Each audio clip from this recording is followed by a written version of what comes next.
सब गोटे जनैत छी जे मिथिला भूमि माँ भगवतीक नैहर थी। किछ दिन पूर्व बाढ़ आबि मिथिला में तबाही मचल। बाढ़क पीड़ित एकटा भक्त दुर्गा पूजा में माँ भगवती के दरबार में मिथिलावासी के दुख दर्द गीतक माध्यम से राखि रहल छथि। प्रस्तुति AP production music and entertainment Laxmi Sagar Darbhanga. त आओ सुनल जाओ।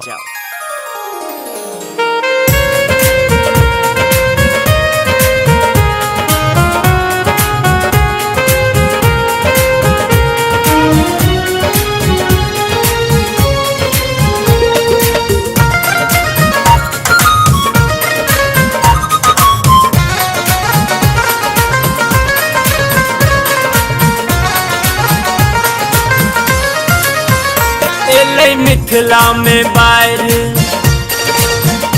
दिलकै सबटा उजाड़। एलै मिथिला में बाढ़ दिलकै सबटा उजाड़। देखो जन जन के हालत माँ की भ गेलै।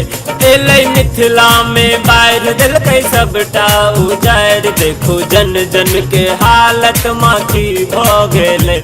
एलै मिथिला में बाढ़ दिलकै सबटा उजाड़। एलै मिथिला में बाढ़ दिलकै सबटा उजाड़। देखू जन जन के हालत माँ की भ गेलै। देखू जन जन के हालत माँ की भ गेलै। डूबल घर घरारी चौपट खेत पथारी माहे लोकक तो जिंदगी जहर भ गेलै। एलै मिथिला में बाढ़ दिलकै सबटा उजाड़। देखू जन जन के हालत माँ की भ गेलै।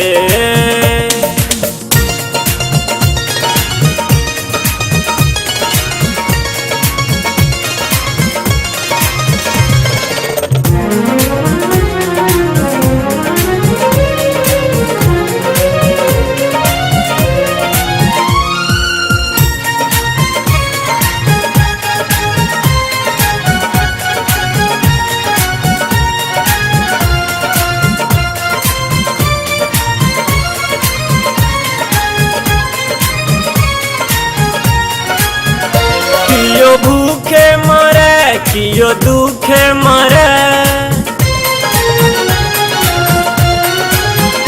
कियो भूखे मरे कियो दुखे मरे। कियो लाल काने दुख कते सहे। कियो लाल काने दुख कते सहे। बन को बिकराल आयल छेलै तेहन काल। बन को बिकराल आयल छेलै तेहन काल।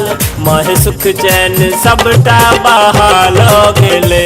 एलै मिथिला में बाढ़ दिलकै सबटा उजाड़। देखो जन जन के हालत माँ की भ गेलै।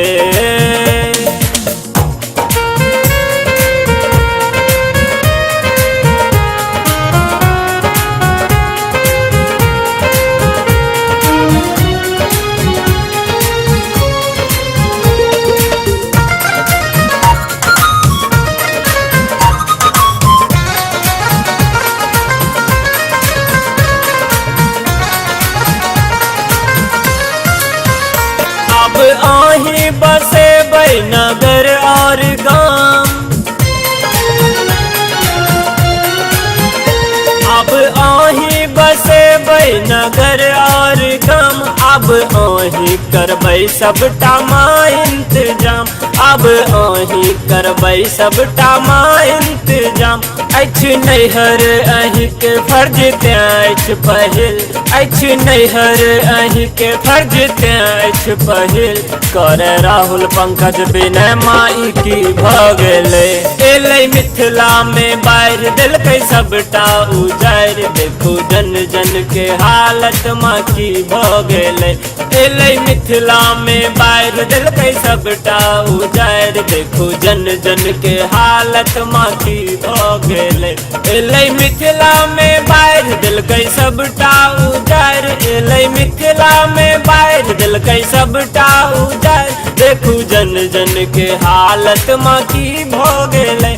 देखू जन जन के हालत माँ की भ गेलै। डूबल घर घरारी चौपट खेत पथारी माहे लोक दीपक तो जिंदगी जहर भ गेले। एले मिथिला में बाढ़ देलकै सबटा उजाड़, देखो जन जन के हालत माँ की भ गेले।